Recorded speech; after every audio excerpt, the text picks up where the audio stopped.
Today, for my part, I will make a very brief history of digital comics, but in fact, I will take a kind of perspective. In fact, it will be a formal taxonomy. I mean, I will try to identify for you all type of digital comics we have from 50 years, 20 years now. Just before why I am here, I'm here because my company is building a new generation digital comics platform. We are implicated in the reading of digital comics. I will begin with, I'm sorry, absolutely not digital comics. I just take 1 minute to go back to the early beginnings of comics. Here we have Topfer. Topfer is a modern inventor of the concept of comics or bande dessinée or narration with picture, like he was saying. We have the invention of the bubble. We have some authors like Winsor McCoy. We will take some liberty with the case, the frame, the layout. And little by little, at the beginning of the 20th century, all the basis of comics will be settled. In fact, why I show that to you? Because to begin my taxonomy, I have, of course, two points that two first use cases, the page and the double page, because we have sometimes a layout that use the double page. I just want to go back to guided navigation. Guided navigation is an old concept. We show that more than 10 years ago, the Japanese developed very quickly the 3G, and a lot of reading services, especially of manga, appear at the beginning of 2000. Then we arrived to a major event, and this major event is the birth of blog. And when the blog arrived, some of drawers, some of comics authors begin to try this new media, and little by little they invent some new type of creation. Here is the blog of Melaka. Melaka is one of the first French blog authors, and as we can see, she used a lot the verticality of the page to design the layout of the comics of her web blog, and page after page, frame after frame, she takes some liberty with the comics book as we know in the paper industry. Here is, for instance, we have the blog of Laurels. So one more time, we can see a vertical layout. We have a sort of new kind of expression, new kind of layout. Something very important to understand is when she posts something like, I don't like this political guy, she has 600 comments behind her post. And little by little, the authors who are making blog begin to have a very large success. If we take a very famous example, in France we have, for instance, Boulet. Boulet, it's someone who every day has nearly 70,000 people who follow his blog. It's absolutely massive audience, and for publisher you have to pay attention to that new kind of audience. And in terms of formal creation, innovation, here is a very great post of Boulet's blog. It's Le Long Voyage, The Long Journey, and look at this. This is like a complete album in the verticality, and he play with the colors. The picture become darker, lighter. The layout is very creative. Sometimes he use some isolated graphics elements. Sometimes he puts some text. Sometimes he removes the text. He play with the reader. We can explore this very, very long page. So we begin to have a very original new type of comics.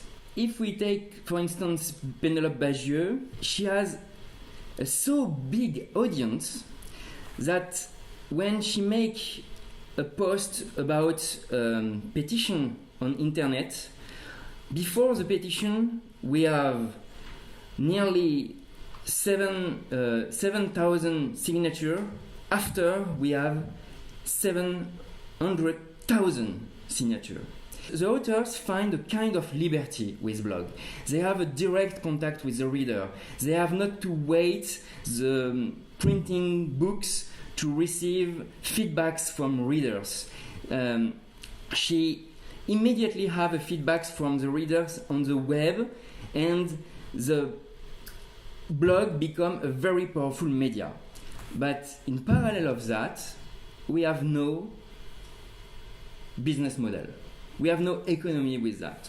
For instance, that comics blog is 3% of the audience of the magazine Le Monde in France, which is a main media in France. And the creativity is very large. We have some scientific blog, we have some humoristic blog, autobiographic blog. We have some, for instance, this is in US. This is the most famous US blog, the Saturday Morning Breakfast Cereal by Zach Weiner, and the audience of that blog is absolutely massive. So the point here is we begin to have new kind of form. We have variable size pages. We have horizontal pages. For instance, this one is quite original on the formal aspect. As we can see, the first page is quite classical. After that, I switch to a new size page, and the authors play with the layout. So you have a red point here, and if you scroll and go to the end of the page, you see a character that is showing that red point. Now we switch to the next page, but in fact we are on the bottom of the page and we have to go to the top to continue the reading. So it's a question here, it's an open question for this afternoon. We have the problematic of variable size page, we have horizontal and vertical page. Maybe we have also to specify the starting point to read the page, especially if the page is bigger than the screen of the device. And then we arrive to a major event. It's the birth of Turbomedia. Turbomedia, basically it's a PowerPoint. But it's a PowerPoint made by an author, and that's the big difference. If you think about it, when you have an ePub reader, sometimes the interface choose for you the way you will switch between the page. For instance, in ebooks here, Apple have produced a kind of effect where you turn the page. If you turn the page, if the reading system take care of the transition, you cannot do what I have shown just few seconds ago in Turbomedia, because the authors plays with the superposition of layouts, the succession of elements, and to do that, you need absolutely to master the transition. And we will arrive to one of the major points of the day. The authors want to master completely the artistical experience they want to offer to the public, and for that we will need for the ePub to master the transition. So I want to show quickly a comicsology example. So when I touch the screen, I have a fade, and the fade is decided by the authors. So it's impossible here to have a turning page representation or simulation. It will break completely the comics user experience. And then we have a new use cases in our taxonomy. It's computer transition. And so I was saying that using computer transformation, transition, computer effect inspire a lot some company. I want to show a Medfire comics. For instance, here, if I touch the screen, one more time, I have some effect. So this is Medfire comics. In fact, we can consider that they want to construct for you the page, and to turn the page is to construct the page. It's a little the philosophy of that kind of product, kind of work. So I have new use cases in the taxonomy. We have some multi-element layer transformation. We have global parallax. And maybe it's an open question. We have a kind of mix between guided navigation and computer transition. I want to take a little time to show Malek blogs because he introduced a little innovation in turbo media. Malek, like Balak, come from animation. So they want to try to mix comics and animation. And the interesting point with Malek is, I think, he succeeded to mix animation and comics. This is not easy, because when you read, it's very easy to make some mistakes in user experience. It's easy to switch in the video games, it's easy to switch in the cinema or video or audiovisual content. The problematic here is we need to keep a reading experience. And then, one more time, is using superposition, but as you see, very quickly, when I switch to the next frame, I have a very, very short animation, but never I am waiting. And that's a very important point. Never I am waiting. Because if you wait, you switch immediately to the audiovisual content. You are a spectator, you are no more a reader.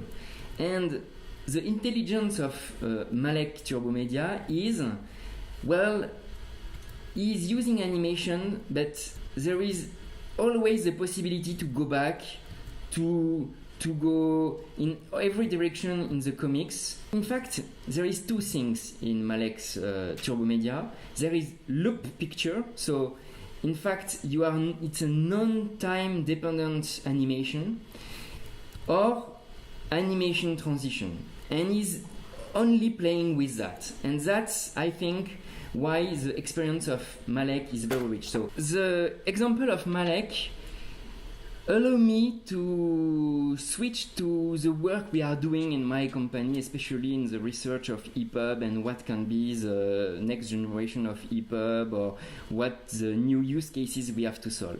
I want to thank all those publishers who allow me to produce some prototype. And just a little warning, very important. The following example were done in an objective of prototyping and does not reflect current editorial project underway or planned. This is very important because in fact they offer me to realize with their content some experimentation I want to show to you now. I just want to begin with Casterman Comics. We play with Le Tueur, and we can say that in a paper book, the only moment where you accept your vision will be modified is when you turn the page. And when you turn the page, so to turn the page, a lot of reading systems try to invent some imitation. But that's a little useless, because in fact this is not paper experiences, this is digital experiences. So why not give back the turning page to the authors for him to invent something? And the important things here, we have a linear experiences. I have not to play or to push a play button. We do that with children books. So you have an animation, but one more time you are in control. And the child can play with the animation. When the child puts the red jacket on her, you have the red text. And we try to use that concept for other kind of content. So one thing important is we are trying to solve or to invent new generation of visual narration, visual comics, but in fact what we will do will be useful for a lot of other content. For instance, here you have an how-to books, and when you are turning the page, you can control the gesture of the author explaining how to do a manga, for instance. Here you can control one more time the gesture. You are never dependent to the animation. This is not a play button, and this is in the linearity of the reading. And we even try to do that on an atlas. So this is not comic, so I just very quickly, but you can have a better reading of a map just by controlling the turning page. My company Actialuna produced 2 years ago L'Homme Volcan with Flammarion. It's a reading experience that I think is interesting here because one more time we try to master completely the reading experience. So you have a story of a little ghost, a ghost which is always in fire. So the whole book is always about smoke, fire, cloud, everything like that. So the typography can fly above fogs, and the fogs little by little will reveal some animated picture. And as you can see, this is a little the same concept as Turbo Media. Here I have a loop animation, and when I turn the page, in fact, every transition is mastered by the authors. The fog evolve like we want, and the reader never take control. And this time, we have one more time a new use cases in our taxonomy, which is a real animation in between page. And just a little theoretical approach of that. One more time, I say that playing a video is not the same. Playing a video is an optional content, so it's a verticalization of the content in the linear readings. And more than that, you have some problematics. In fact, in touch interface, when you are making a little touch interface theory, you have a big problem in touch interface. You have to express the interactivity. It's very difficult to express the interactivity. When you have a mouse, when you are in the computer world, you can put your mouse, your pointer on some button, and you have a mouse over. And you don't have a finger over in touch interface. And that's a problem because, in fact, to express something, you have to interact with it. You have to show very clearly that you have a button. But in comics industry, the comics page is already an artistical expression. So to put button in a comics, it's a little problematic because the authors don't want we add interface button in its page. So that's a problem. That's why in Turbo Media, or in the example I showed to you before, we try to not put the interactive content in an optional with a play button, but inside the linearity of the content. And we have some loop animation, we have some animated interpage or transition between the fixed scene or the non-time dependent narrative looping scene. I just want to finish a little that presentation with some other content that use a little that idea. I will go back to the computer transformation, but we have a linear narration with the scrolling effect. So if I take that example, it's a little ecological comics. When I scroll, in fact, I will have in-context transformation dependent of the scrolling. And one more time, we are in the linearity. And I also want to show that Korean example, very, very interesting. Here you have one more time a vertical pages, very long vertical pages. It's an horrific Korean manga. When you are scrolling, you have an animation in the scroll, but this is real animation. This is not computer-made animation. This is real animation. So you have the 5 or 6 or 7 pictures that play very quickly, and you have the effect is quite great because you are a little surprised in your reading. So I want to add 2 use cases in the taxonomy. It's a computer transition in scroll and real animation in scrolls. And because of that, I just asked a question for this afternoon. In blog, we have a lot of posts. Every page of a blog have sometimes a vertical variable size pages.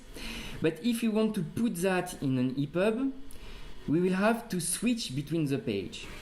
If we think about it, we will have a vertical scrolling to read the comics or to read the page, then an horizontal gesture to switch to the next pages, to the next vertical pages. Maybe because of that question of linearity, because of the importance of linear content, it may be interesting that to give back to the authors the possibility to set in the ePub to have a vertical reading. I mean to switch between the page with the vertical gesture. We have done that in ePub 3 for French comics, and then for manga we have left to right, right to left. But maybe it's interesting, in fact, to offer that setting to the authors for managing the experience of their book. There is something special about comics. Comics is a kind of art who manage time with a very, very big liberty. Sometimes you have a scene when you have many people speaking together. And in comics, a scene like that can, in the same time, you read the dialogue between the character. So this is sequential, and in the same time, it expresses a long time duration. Another example, for instance, you have in manga, I have a little scene of Akira in mind. You have 4 cases, a succession of 4 cases, and you have pills that fall on the ground. So the first cases is someone let the pills fall on the ground, someone try to catch and miss, the pills make a rebond on the ground, and then you have someone in the last cases who show that the pills escape to the end of the other guys. And in fact, you have a succession of cases, so you have something quite classical in terms of time and narration, 1, 2, 3, but 3 and 4 are in fact in parallel. And that's something only comics can do. That's the absolutely richness of comics artistical expression. I just want to go back to when you have animation in between page. Here I have just tried to make a sort of simulation. You turn the page and you open the windows and the rain is falling on the foreground. If I go back in my book, I will of course close the windows. But if you think about it, it may be interesting that the rain is not going up.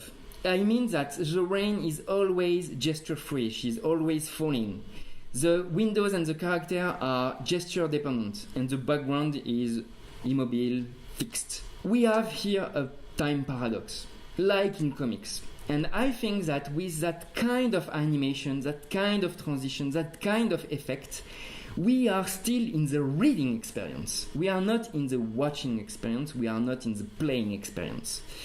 And that was, in fact, my conclusion. So thank you very much. I was impressed by all the people who have come today, and sorry for my English.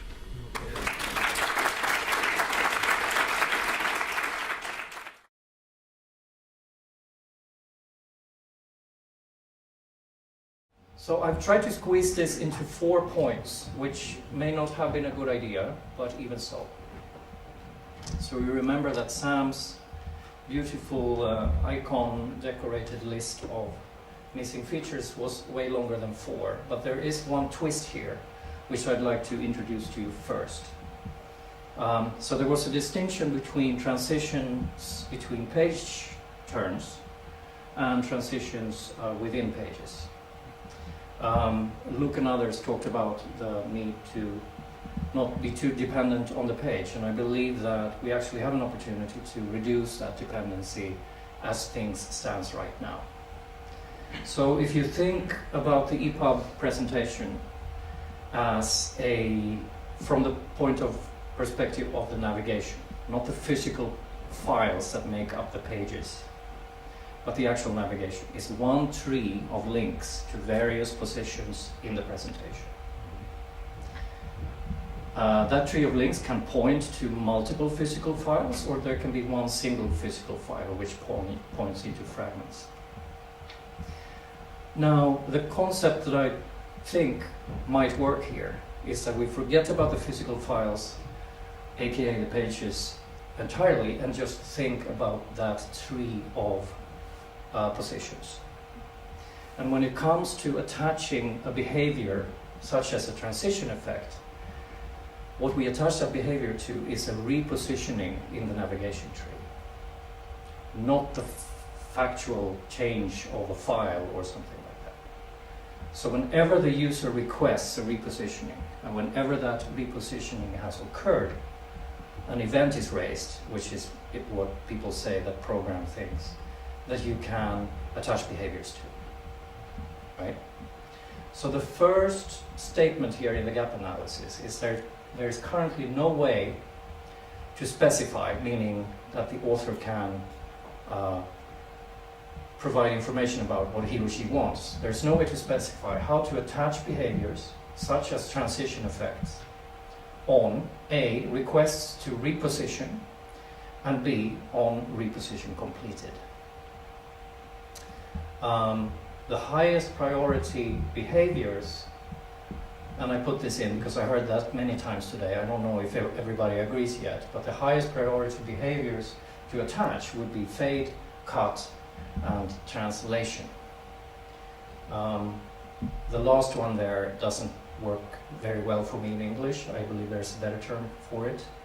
But anyway. So that would be one thing.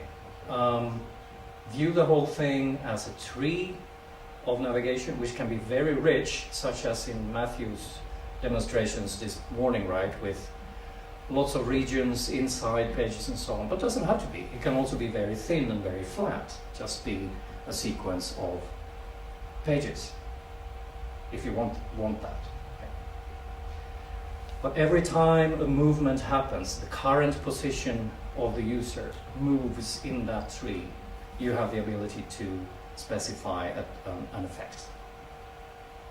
So that's gap 1. Gap 2 would be that we do not know right now whether CSS transitions and CSS filter effects, which are 2 specifications currently in working draft status, are applicable to our use cases, or whether we actually need an expression language, such as Manga showed, and or extensions to these W3C specifications. That's another gap. We just haven't looked into this enough to know whether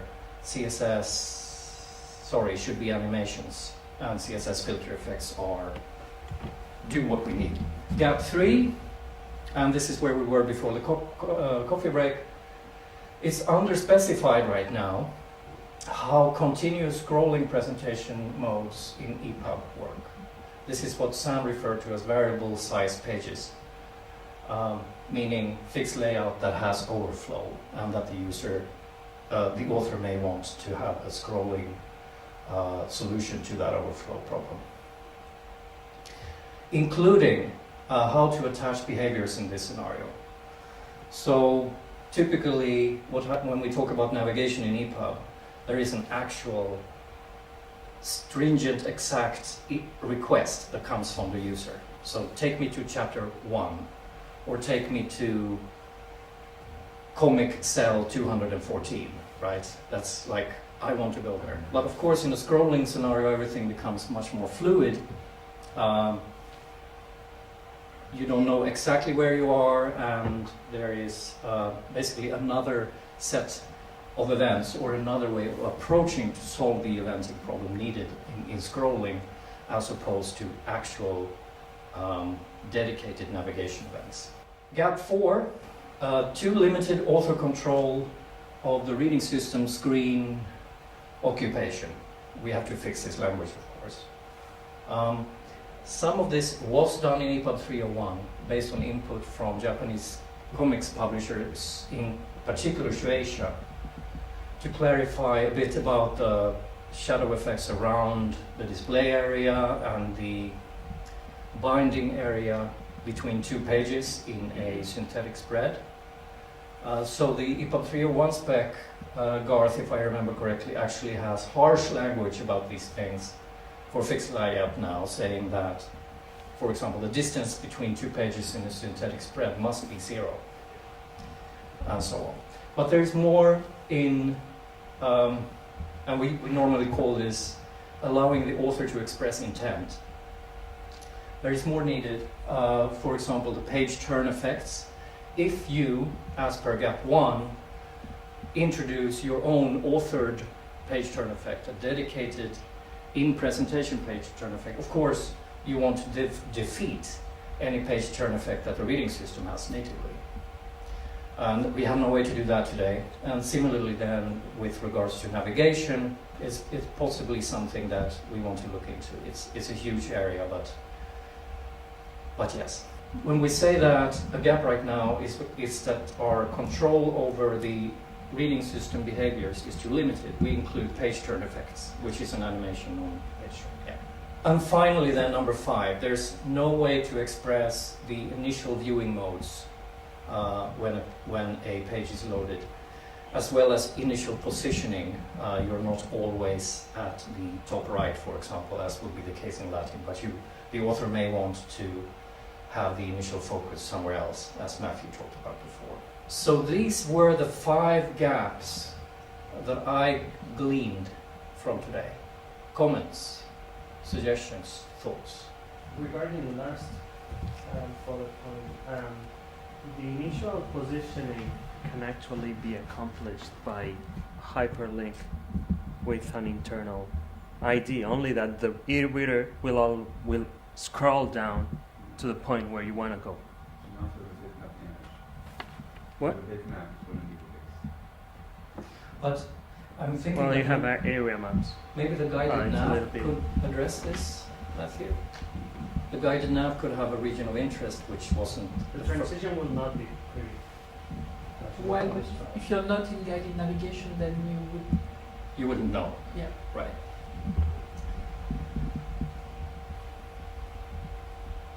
Things sound. So this is a way of trying to compact. And you'll note that I did get you were in doubt about one of your level 1s there, which was the transition effects when scrolling.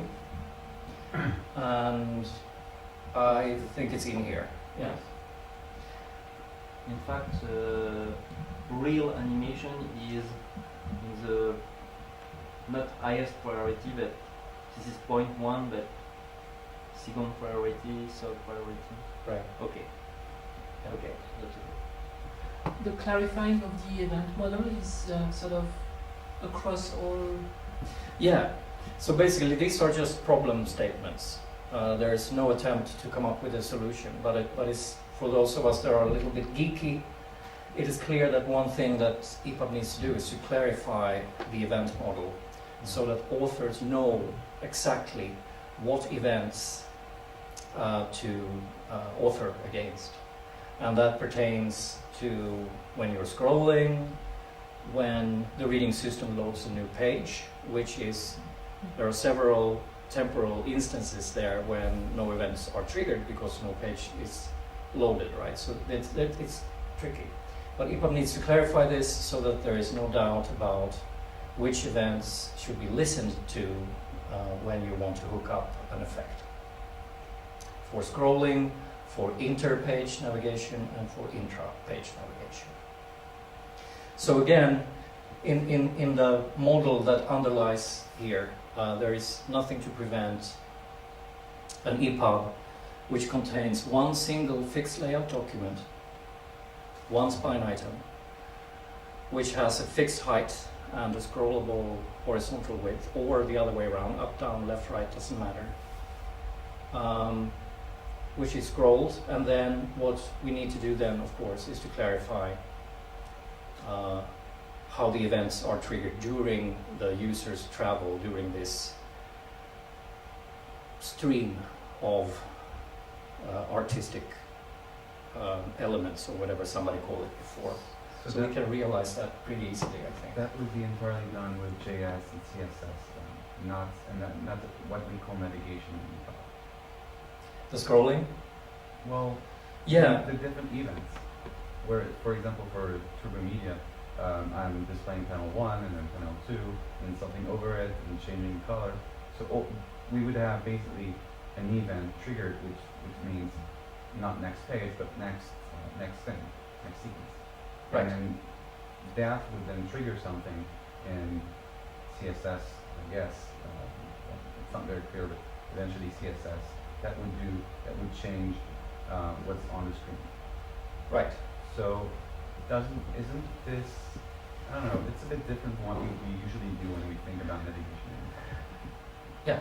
It means we're pushing the navigation in CSS. Well, we're pushing navigation in DOM, which is not something we usually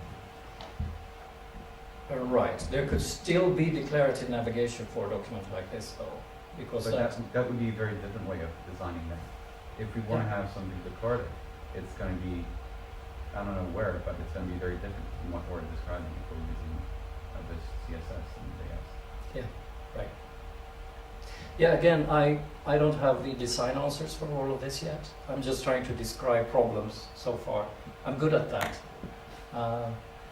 finding problems. But yes, there's a little bit of paradigm shift possibly happening here, and whether or not it's worth it, I don't know. In both cases, it would be a paradigm shift, because if we want to be declarative, it's nothing like what we've done before in terms of navigation. What we have right now is either this file, and then another file, then another file, and then we have this other thing which is getting navigation, where we say it's this region, that region. These are the two things we do. And we could also say table of content, all this list, are also part of navigation. But we have nothing to do what we need to do. So we would pretty much have to invent a new way of navigating in the ePub. Well, why couldn't guided nav, as defined in HL, be applied to a continuous stream of events? It still has an intent and a structure that can be described at the side. It could, but it would be very different. We would have to extend it a lot. Would we? Matthieu? I don't know. Yeah.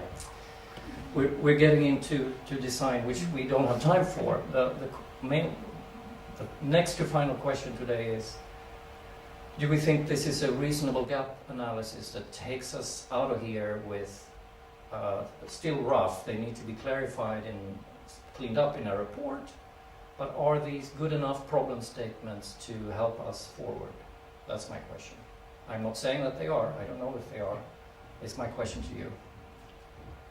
Just the things, when I begin to discuss to that subject to Bill, I was speaking about, you remember it was in November in Frankfurt, and my presentation at that time, the name of my presentation, the conclusion of my presentation is, we are reading sequences.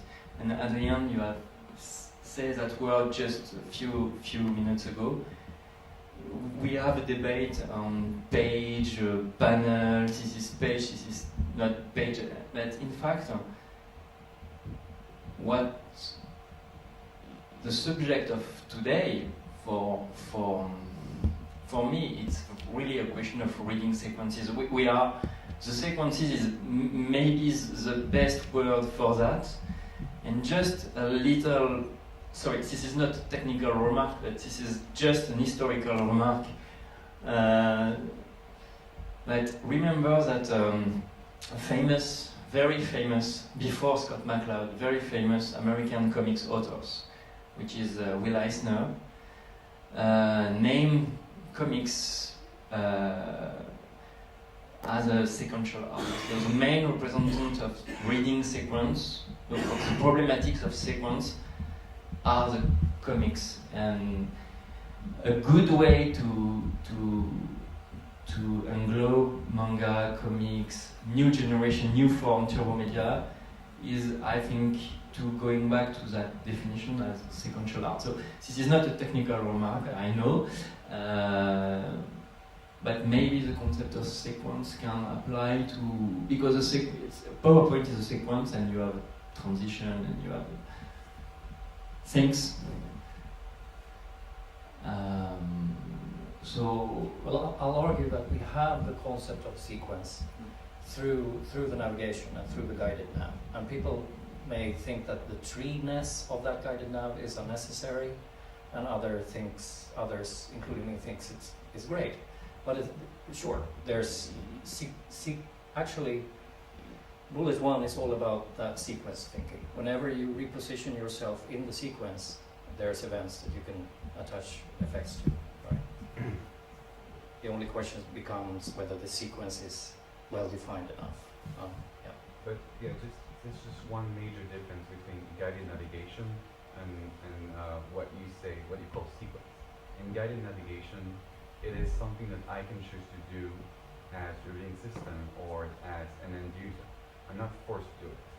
Whereas the kind of work we saw, it's not a choice. It wouldn't have to be just like that. Yeah. So Yes. it's quite different in the operating intention behind it. Yes, and it's clear that in terms of work items, what will happen next is that there will need to be additional specifications written, perhaps guidelines as well. And if you think in terms of profiles, and I'm not saying that we have to have a comics profile for ePub, but if we did, that profile could elevate guided navigation to be a required feature, and problem would be solved. Right? So yeah, how many minutes do we have left before people implode and die or want to go home? 7.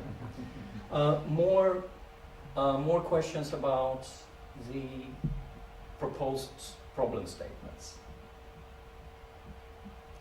The next step for this will be that a smaller group, probably consisting of the program committee, will polish this and publish it as a draft report for you to comment on. So this is not your last opportunity to express if we've missed something or if we're just missing everything. That's fine. So a draft report is the action item for the program committee. In terms of next steps, I have 2 questions. I would like to solicit more information from the world about our problem statements and our way forward before we commit to things like draft charters and working groups and so on. It is, however, true that any IDPF member at any time can write a draft charter, hopefully in collaboration with the staff, and submit it to the board. But I would hope that we can at least take some time to breathe and think about especially how we want to include the Japanese and Korean manga markets in this. I would like those markets to validate our problem statements, for example, first. And how do we want to go about doing that, Bill? Well, first of all, I mean, the big question to me is, did we identify gaps worth filling? I think we need feedback and input on that as well. Yeah, and that would be the, Yeah, the report would be sent out Exactly. as a question. For But I think it's possible that a next meeting in Asia could serve 2 purposes, which is process that feedback about the usefulness and priority of addressing the gap, and secondly, see what other gaps may exist based on the needs of that market that weren't perhaps fully represented today, and then really have a path to move forward, assuming there is a critical mass of desire to do that. Now, we have a number of IDPF members, in fact mostly from Asia, who are in comics business, manga business, but if we're really going to pursue this, I think we would need to gather more stakeholders. We can do a free meeting like this here and make it open to all. And I'm really grateful for all of you providing your time and your energy to this today. But that required the contributions of BPI France and Cap Digital to provide this facility, and it required extreme efforts from Pierre Danet of Hachette on our board, and Samuel and Matthieu and others to organize.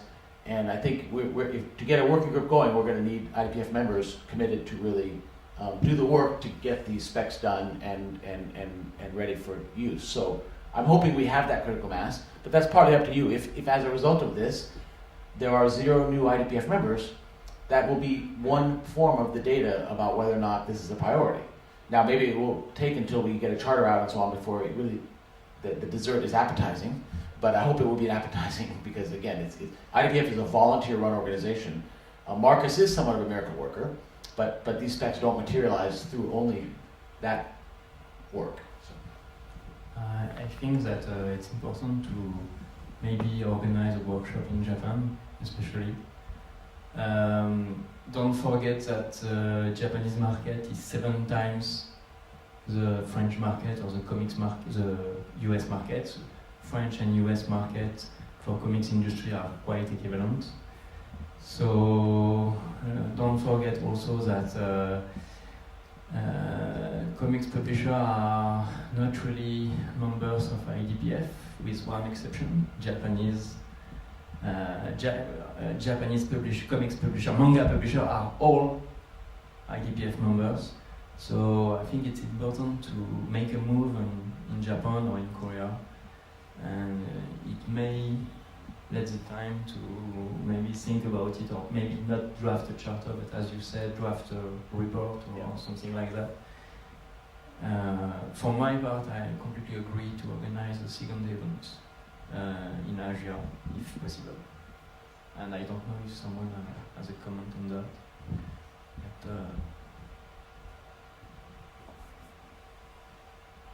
I think the artistic part today was particularly helpful. I mean, these IDPF workshops tend to be focused on the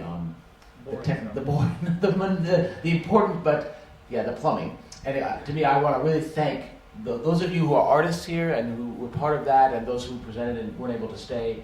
That to me really not only validated the requirements, but inspired us, right? I hope. I feel that way anyway. And I think it'd be really interesting to get, Balak and some of these guys to Japan too. It could be. I think they will. Could be incendiary.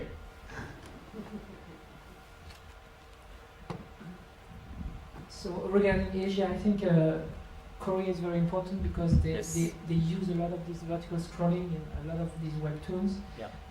Regarding Japan, I think the experience we had with AHL was not such a good experience because we didn't gather momentum in Japan, not enough, and we even lost some momentum in Japan. So I think we need to be it's very important, I think, to do it, but we need to do it right and make sure we approach the big stakeholders like Shueisha and all these people really well this time. Luckily, at least one person here works for a company owned by a Japanese company. I know that person, and I think it can help us. Great. Sam, would you like to conclude? A conclusion. Well, thank you everybody to have come today. I think that the important point of today is we had in the history of digital publishing solved a lot of problems, but now we can see that authors and artists want to control and master completely the reading experience they want to offer to the readers. And we have the mission, I think, to offer that type of those possibilities, because in fact in line the target is in fact very, very important. As I said a little earlier in my presentation, we sometimes have some microeconomy, some websites succeed to make pay some readers, and some very few numbers of authors succeed to live a little with their work, but mainly, largely, mainly, they are not. They are not living, they are not earning any money, and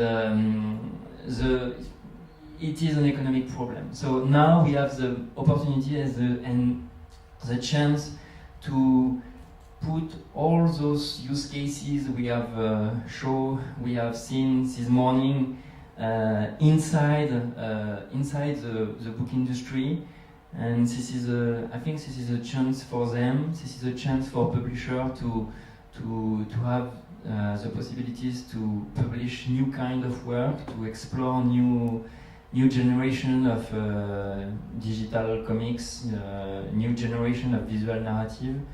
So it's a chance for publisher, it's a chance also for bookseller. They suffer a lot in the digital transition. If tomorrow we offer them to promote, to choose some new generation content, it can help also. So, I think this is a little my word for the conclusion. So we have a chance to offer a new generation of native digital comics into the book industry, and that's the point.